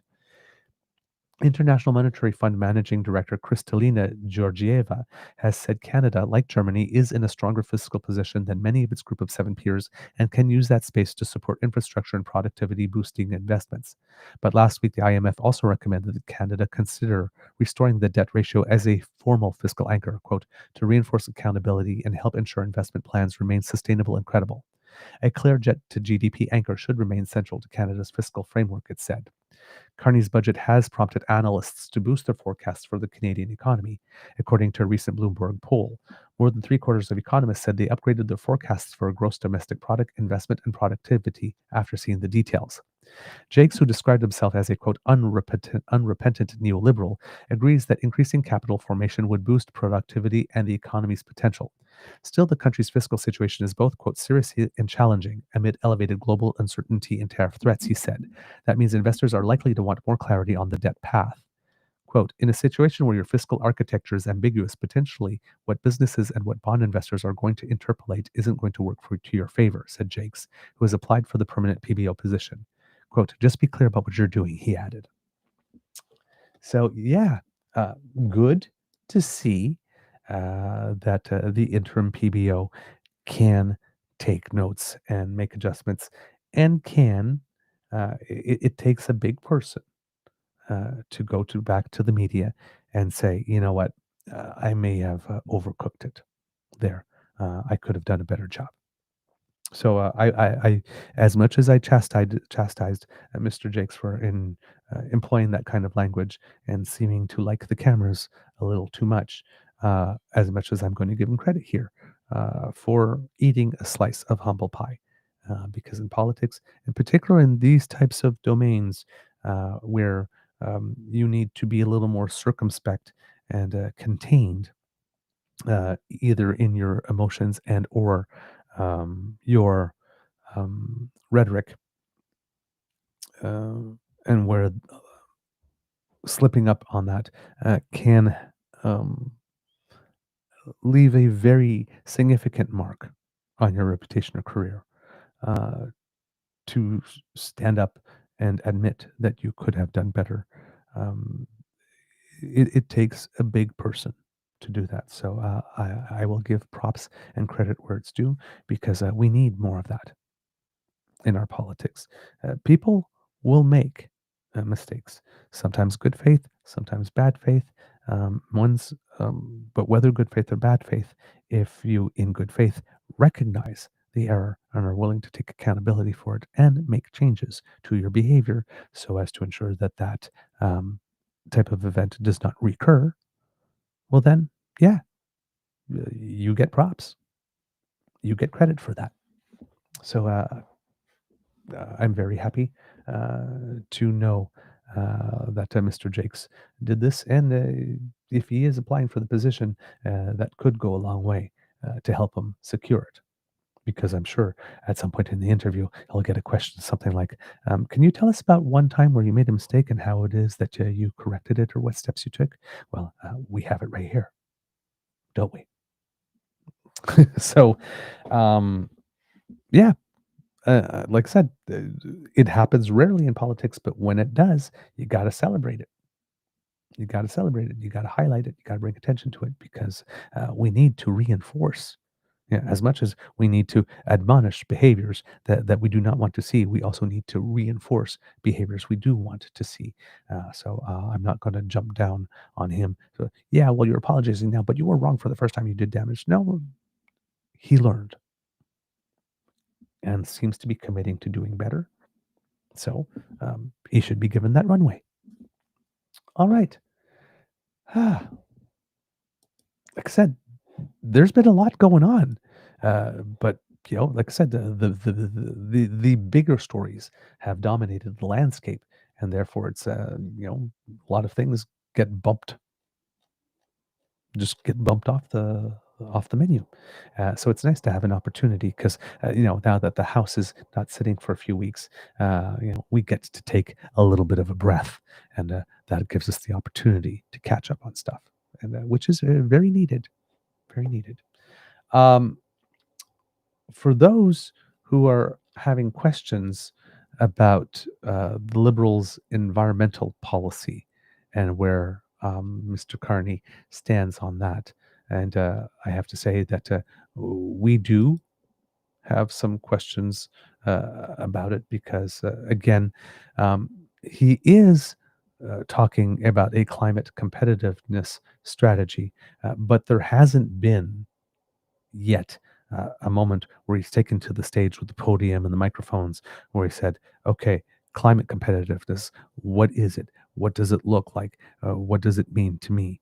How does this work in real life? And how am I embedding it into the things that I am doing? There hasn't yet been, hey, Canada. It's like, I am the guy who wrote the values book. And yes, it looks like I'm doing all these things, but I want to draw your attention. Uh, you know, I've stated on the record that I believe in incentive, not prohibition. So you've been seeing me remove the prohibitions, but let me talk to you about the incentives and how I'm embedding this competitiveness into every aspect and every layer of the Canadian economy. He hasn't given that speech yet, and he might need to at some point, because on the 4th, according to the Canadian press, 2 founding members of the federal government's Net Zero Advisory Board have resigned, saying its work is being ignored by Ottawa as it moves away from previous climate commitments and towards new oil and gas projects. University of British Columbia professor Simon Donner and global climate campaigner Catherine Abreu both resigned from the group this week, leaving the advisory body with just 4 remaining members. In a post on his LinkedIn account, Donner said he is grateful for the opportunity to help shape climate policy in Canada. Donner is a prominent climate scientist and was the co-chair of the body. He says the structure and governance of the Net Zero Advisory body was, quote, never ideal, and that the situation became more difficult this year as the government and its priorities changed.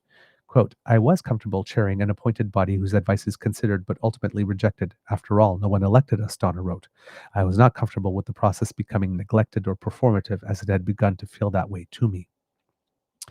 Abreu posted a statement related to her resignation, raising issues with the government's recent deal with Alberta to support a new oil pipeline and its major projects legislation that could fast-track environmental approvals for LNG and other fossil fuel and mining projects.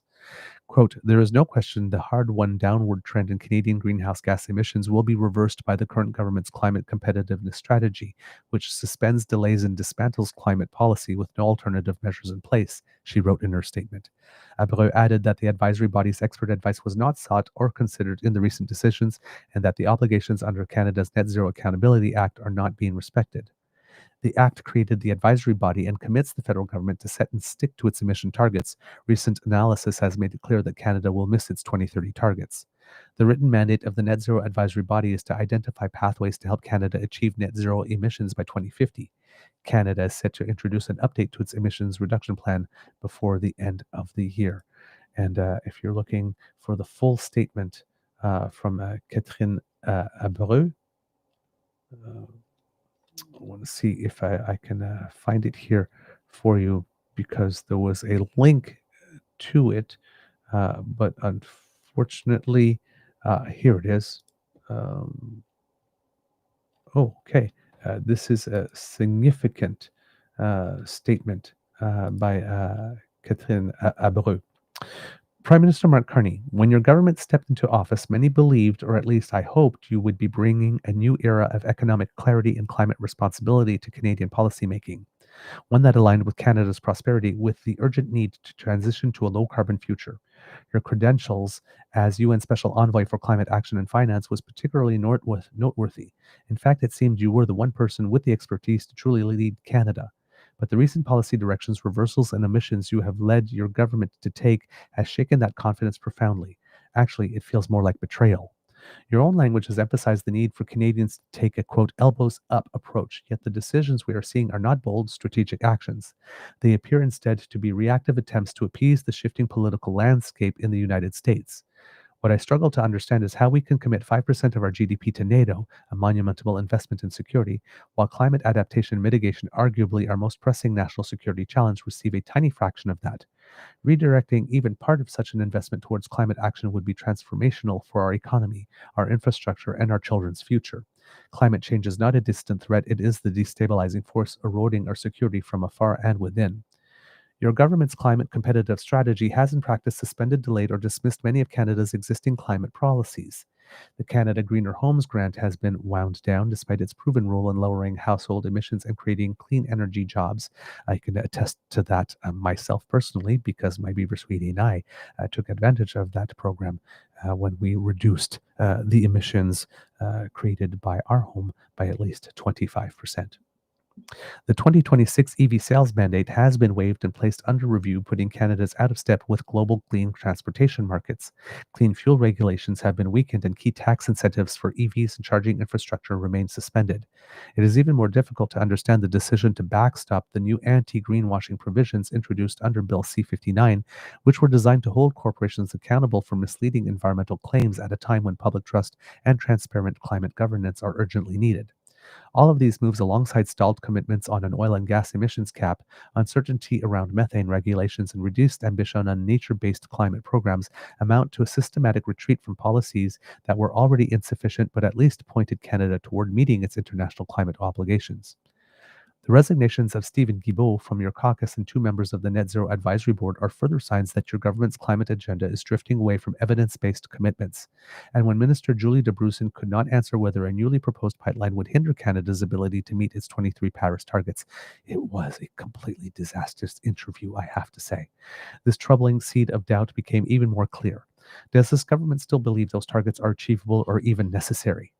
Canada is betting on the wrong horses. Short-term fossil fuel expansion may offer political cover and or short-term financial gains, but it funnels us towards stranded assets and sends a lot of Canadian dollars to American investors, while many other countries are leading in renewable energy and efficiency technologies. Yet your budget allocates very little towards building a truly transformed economy. Where are the major investments in research and development for energy efficiency, renewable technologies, and clean innovation? And I'm not talking about CCS here. That's carbon capture and storage. Canada has one of the most highly educated populations in the world. This is a profound national asset. We should be leveraging that strength to drive R&D that accelerates our economic transition, not doubling down on industries of the past. In less than a decade, we will most likely look back and realize we invested in the decline while others invested in transformation. But what weighs heaviest on me is not the policy misalignment, it is the human cost. A friend recently sent me a photo of my daughter and me on a canoe trip years ago. Even then, I worried about her future. 7 years later, I am more concerned than ever. She and millions of young people across this country will live through the consequences of decisions being made right now. They will inherit not only the atmospheric changes, but also the political choices that enabled them. Prime Minister Carney, he once told the House that your budget would, quote, put us on the path for real results for climate, for nature, for reconciliation, and that Canada would meet its Paris and Montreal commitments. Many believed in that vision. I took you at your word because you seemed like someone with principles and leadership capacity, but the path your government is currently taking is not leading us there. I am asking you to reconsider the direction of your climate policy, to listen to the scientists and advisors who are warning us, to show young people that their futures matter more than short term political risk and beyond a $40 million youth climate core program. In a study I conducted with a colleague, we found that inaction at structural and systemic levels shape the lived experiences of climate, emotions, and anxiety among young Canadians. Quote, notably, 64% of survey respondents between 16 and 25 years of age do not think the Canadian government is doing enough to avoid climate catastrophe. Will we see the anxiety mount or decline when we survey youth next year? But even more concerning is a recent Lancet study that shows that one person dies from lethal heat and other climatic related causes every minute now. So if Canada increases production by a million barrels a day with this new proposed pipeline, that's a lot of climate attributable deaths added to a crisis already unfolding. As climate health attribution science becomes more sophisticated, these mortality estimates will only become more clear and harder to ignore. Is this really the direction we want to move Canada and the world towards? As an educational researcher and as a mother, I will do everything I can to fight for more stabilized futures for my daughter and all the children and youth. As Prime Minister, you have the power to do so at a scale that truly counts. Respectfully, and then Ellen Field, Associate Professor, Lakehead University. Sorry, I thought that this was a Catherine Abreu's statement. It was a Ellen Field statement. Still worth reading. Catherine Abreu's statement, I'm sorry, it was literally immediately below. Let's see if I can read it here because the type is extremely small on my screen. Let's see if I can maybe make it larger. There we go. So this is Catherine Abreu herself. It is with a heavy heart that I submit my resignation as the last remaining founding member of Canada's Net Zero Advisory Body. There is no question the hard-won downward trend in Canadian greenhouse gas emissions will be reversed by the current government's climate competitive strategy, which suspends delays and dismantles climate policy with no alternative measures in place. New major oil and gas projects, as proposed in the new MOU with Alberta, will use Canadian taxpayer dollars to grow what is already the largest and least controlled source of climate pollution in the country. Bill C-5 gives Cabinet extraordinary powers to approve major projects even when they violate Indigenous rights and title, including the right to free, prior, and informed consent. With these decisions, Canada will fail its international commitment to reduce emissions 40 to 45% by 2030 by such a large margin that meeting the 2035 milestone is highly unlikely. There's no getting to net zero by 2050 if these milestones are missed. At no point has the expert advice of Canada's legislative advisory body been sought or considered in these decisions. Under these circumstances, I cannot conscientiously continue in a government-appointed group whose function has been significantly curtailed so as to serve in name only. I say this with utmost respect for the expertise and commitments of my fellow NZAB members. I was honored to accept the Minister of Environment and Climate Change's invitation to help build Canada's first legally mandated independent climate council in 2020. I had spent the previous 5 years helping to lead a broad coalition who advocated for the establishment of Canada's first comprehensive climate law and its associated governance regime, which would enshrine the certainty of an arm's-length expert advice informed by the best available science and Indigenous knowledge. Our advocacy had a simple message. We are in the midst of an emergency, and the people living in Canada deserve government action on climate change equivalent to the action we expect from government when any emergency is unfolding. Whole of government planning, consistent reporting timelines, course correction as needed, consideration of Indigenous knowledge and other expert advice, transparent regular communication on the state of the emergency.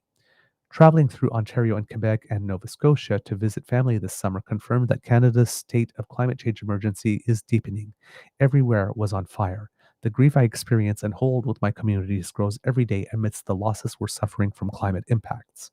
The passing of Canada's Net Zero Emissions Accountability Act in 2021 was a watershed moment for this country reckoning with action on the climate crisis.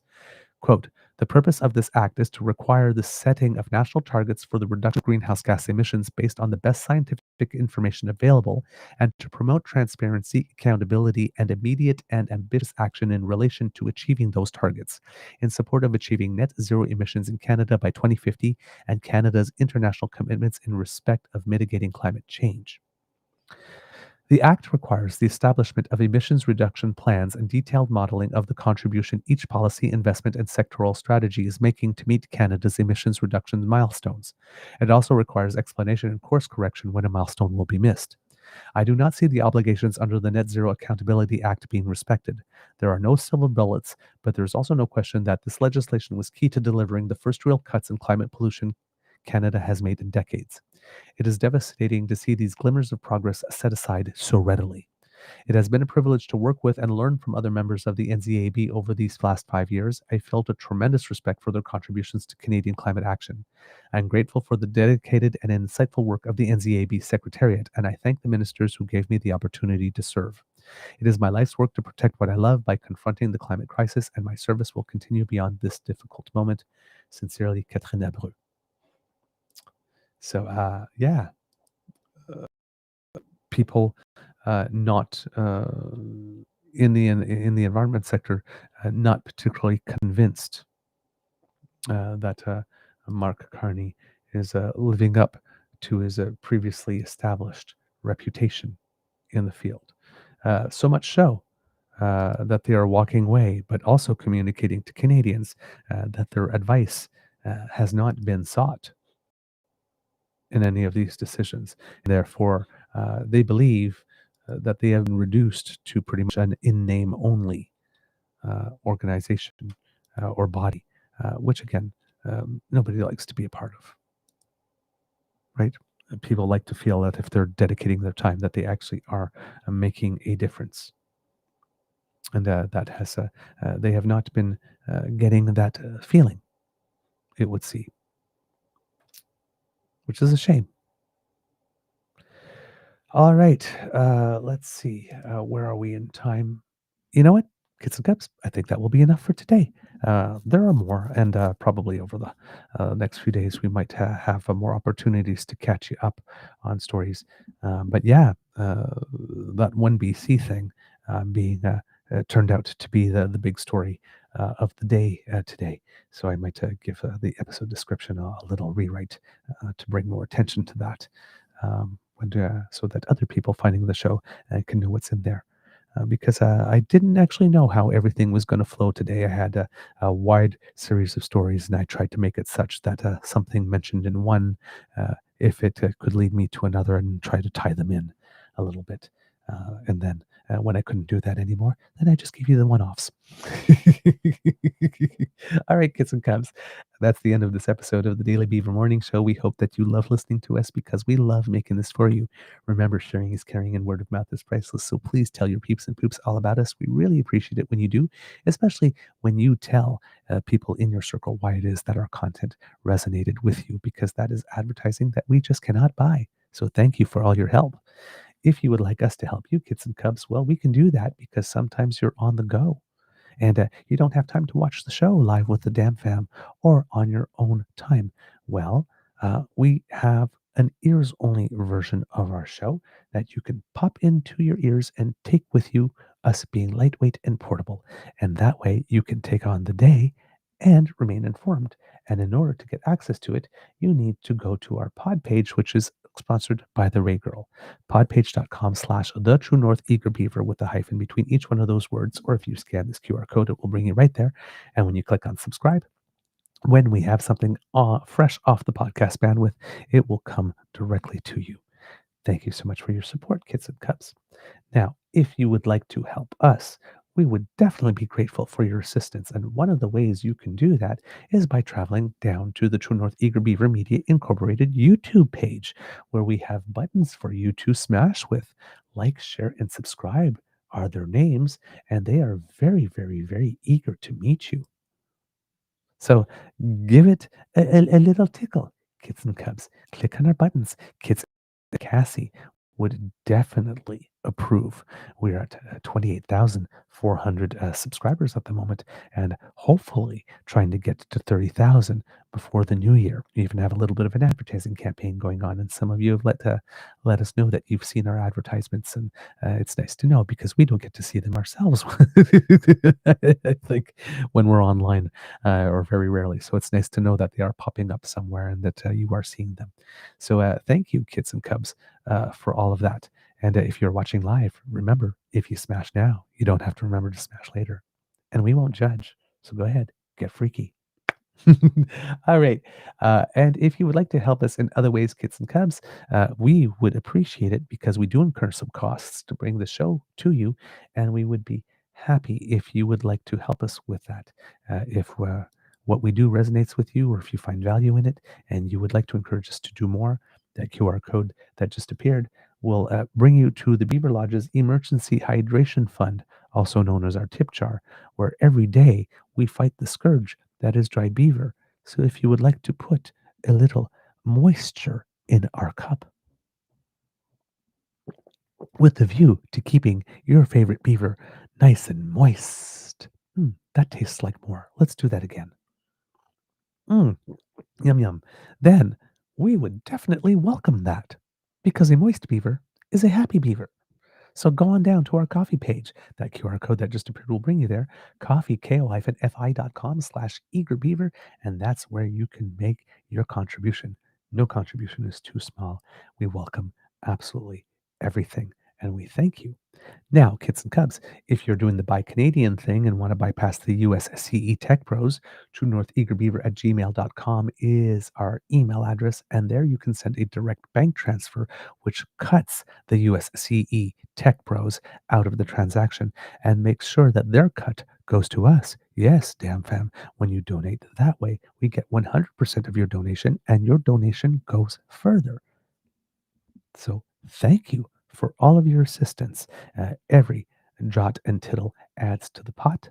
And we are very, very, very happy that you deem us worthy of not only your time, but your dollar. It does mean a lot to us. Now, kids and cubs, if you are not able to contribute financially, please do not worry because the gifts of your attention and participation are the ones that matter most to us.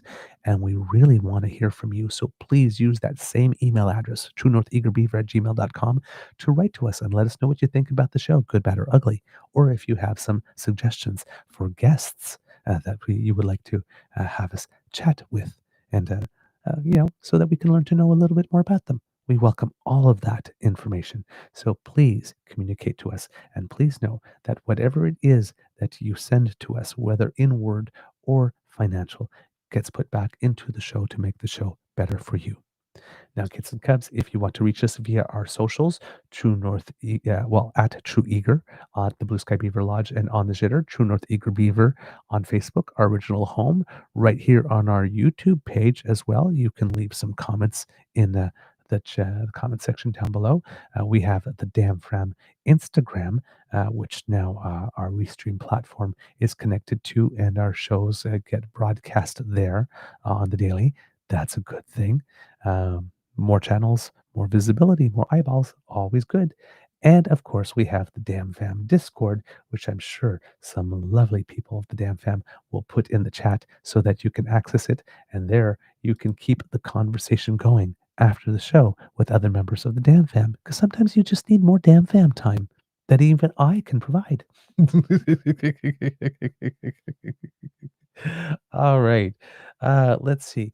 Um, because democracy is something that you do, kids and cubs, I want to bring your attention to House of Commons petition number E6821. This is a petition that would encourage the members of our federal legislature to table a bill that would make it such that Canadian media should be owned by Canadians for Canadians and delivering news that is in the best interest of Canadians.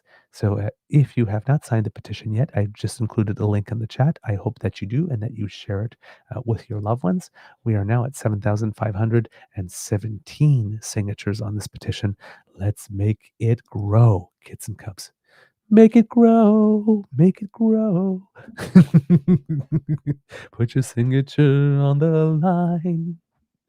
Uh, a little Elsa. Elsa wants you to sign. You have to. All right, kits and cubs. Let's see what else. Words of wisdom. Um, it, if you have the opportunity and you're a little sleep deprived, like I am, have a nap, which I will be doing today. So yes, naps are good. That's my words of wisdom today. Very simple and straightforward. Okay, kids, it could be a tough world out there, so please be kind to and gentle with yourself. And now we are at my one of my favorite parts of the show. My absolute favorite part of the show is being able to say good morning to you. But my other favorite part of the show is audience participation time, where Kits and Cubs, I get you to help me cue the cock by saying, "Mr. Beaver, please cue the cock." On one, two, three, go for it. Oh, yeah, that's the good stuff. That's the good stuff. Ooh, so many of you. It's like it's like, are there 10 more of you this morning than there normally are? Because it just sounded louder. And given the volume, well, hey, I enthusiastically oblige. You are listening to a True North Eager Beaver Media Incorporated podcast. The True North Eager Beaver podcasts are proudly brought to you by our founding sponsors, the Misfit Mysteries from Corvid Moon Publishing, your source for science fiction, fantasy, and cozy mysteries featuring a broad diversity of characters, CanadianTarot.com, their uniquely Canadian online eclectic tarot community, and the Peppermaster, hot pepper sauces made from farm-fresh ingredients to thrill your taste buds and expand your mind. We are grateful to the Crier Media Network for its support, Pete Jarvis for our artwork, and Paul Joseph Something for our opening and closing sequence music.